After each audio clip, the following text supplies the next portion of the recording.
Hey, good afternoon. My name is Tim Ear. I work with WSAZ. Welcome to WSAZ Plus coverage of a story that captured a lot of people's attention last week in Huntington. And over the weekend, there was a new development to that story. The story being a man being arrested for 2 counts of first-degree murder. There was a deadly shooting that took place in the early morning hours Friday. We're going to go to HPD right now. Huntington Police are getting ready, as you can see. To, all right. So I want to thank the media for being here as we address this the tragic losses that have shaken our victims' families and so many others here in Huntington. As our city is grieving the loss of Adrian Phillips and Darius Johnson, I just want everyone to know that I'll be keeping all of those affected in my prayers. While the pain of this loss is immense, I am here to report that our department has worked around the clock to bring a measure of closure to the families of Darius and Adrian. This violence is unacceptable here in Huntington, which is why I want to express my profound gratitude to our Criminal Investigations Bureau, led by Captain Ryan Bentley, along with our partnering agencies, especially the United States Marshal Service. Their vigorous work allowed us to identify, charge, and apprehend a suspect in a different state within 2 days. And now I'll turn this over to Captain Bentley to provide specific details regarding the investigation and apprehension of Cavante White.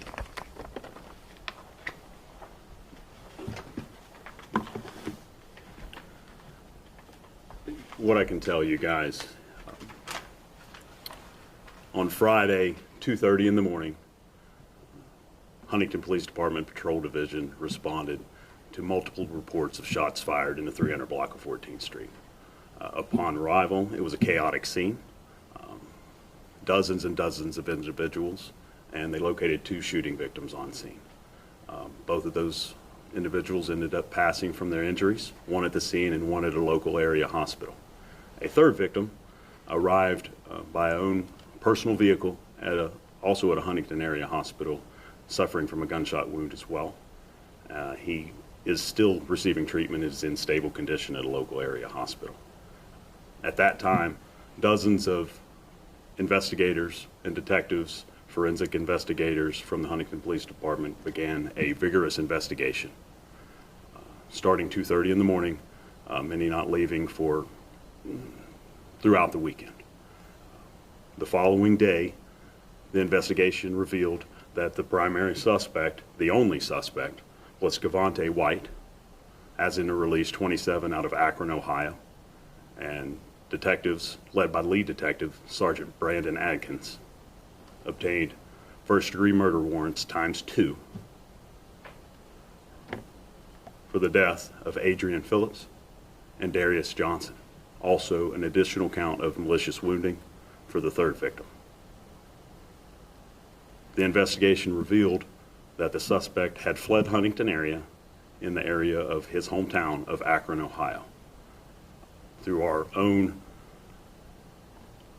U.S. Marshal Cuff Task Force, a correlation began with the U.S. Marshal Task Force in the Akron area, who did a vigorous and intense search trying to locate and apprehend Mr. White.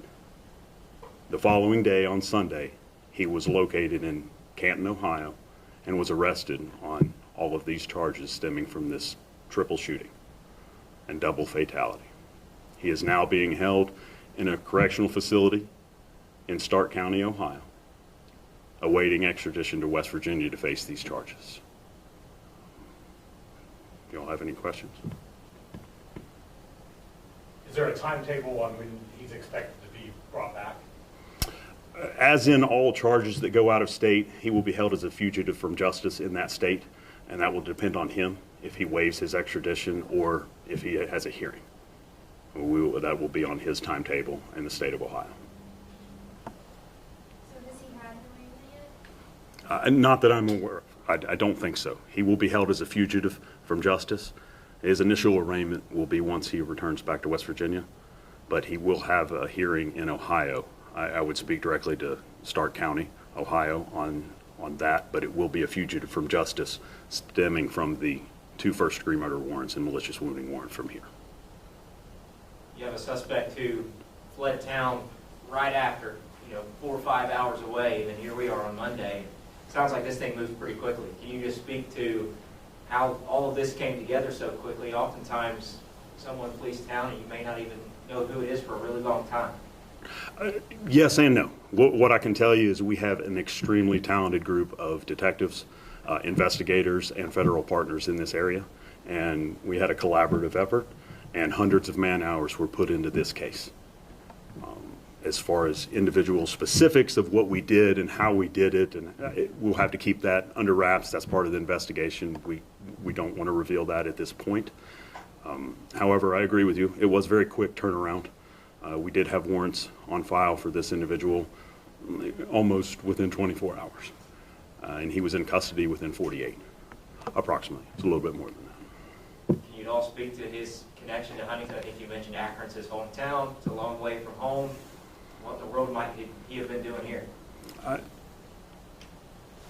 That part is under investigation. Can you speak upon if you've had any dealings with him prior?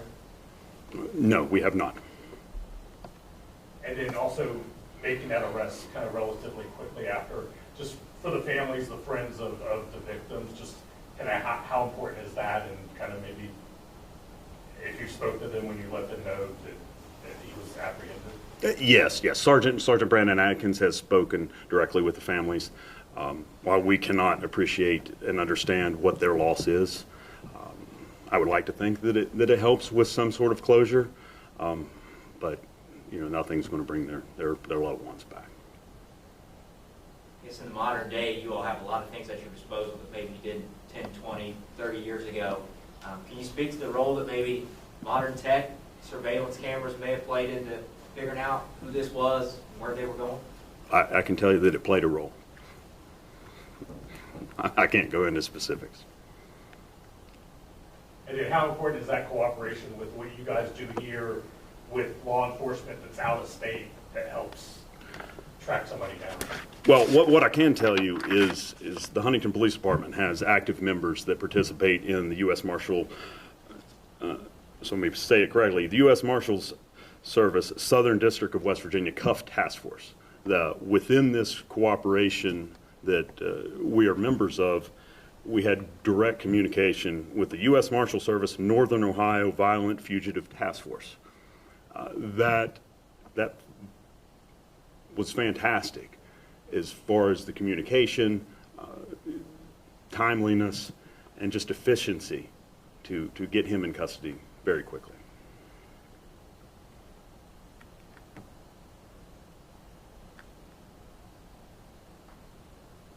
I can say, if you want to add in there, that this is still an ongoing investigation.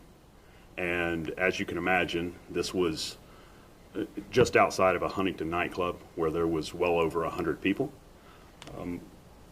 We are in the process of continuing to investigate this incident and also identifying the 100+ some people that were inside that bar. If there is anyone that was inside that bar that we have not spoken to yet, please reach out to us at our tip line or the Huntington Police Department. We will like to talk to you guys. Real quickly, the third victim, the one that's still living, are they from Huntington or Akron? Are you able to speak to their origin? I can tell you that he is from Akron, Ohio, and he is in stable condition. What's the name of the bar? The bar is named Bar None, but to be clear, the incident did not happen at Bar None. It was in close proximity to Bar None. It was actually across the street.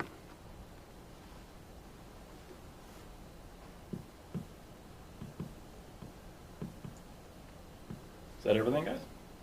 Okay. Thank you, Ron. Okay, Huntington Police wrapping up a press conference right there. As you can see, that's Captain Ryan Bentley from the Huntington Police Department, who's heading up that investigation along with Detective Adkins, as you heard.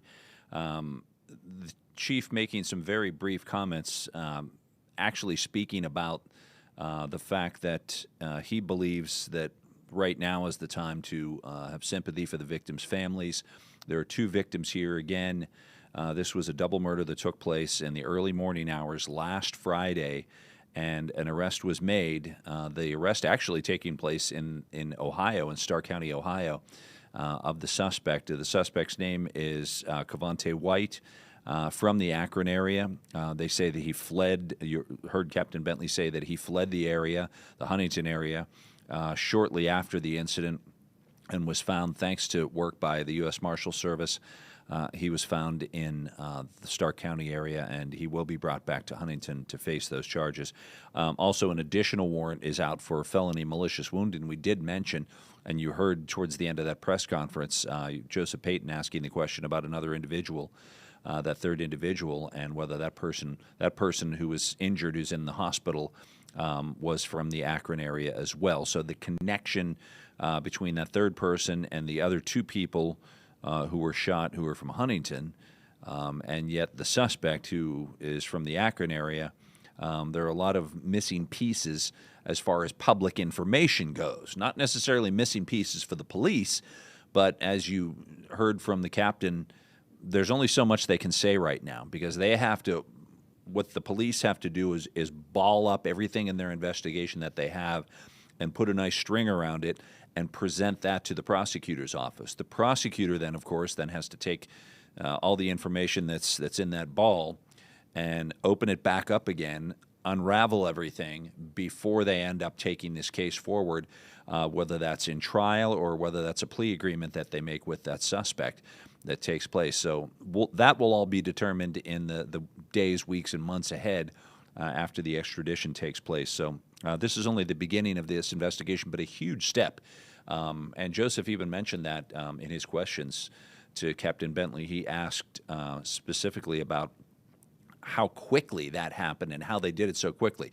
Captain Bentley, who's been a detective for a long time himself, investigating cases like this, said very coyly, we can't say much right now, you understand that. And anybody who has worked in this end of the business for a while understands there's only so much police can say at the moment. So do we have a lot of those questions answered? No. Will we? Yes, eventually we will, when the case is presented to the prosecutor's office and the prosecutor makes all of that information public. So that's all that we have right now. One arrest, three people shot, two passed away, and one person still in the hospital, and now one person under arrest, soon to be extradited. Again, as always, we'll have more on this story coming up. Olympics over, so we are back on the air at 4 o'clock. On WSAZ, and then on at 5 and 5:30 and 6 as well. And then 10 and 11 on as usual, 10 on the Tri-State CW, 11 o'clock on WSAZ. The only delays now might just be some NBA basketball that may push the news back just a little bit. So thanks for joining us. We'll have much more on this story, as we said, coming up a little bit later on.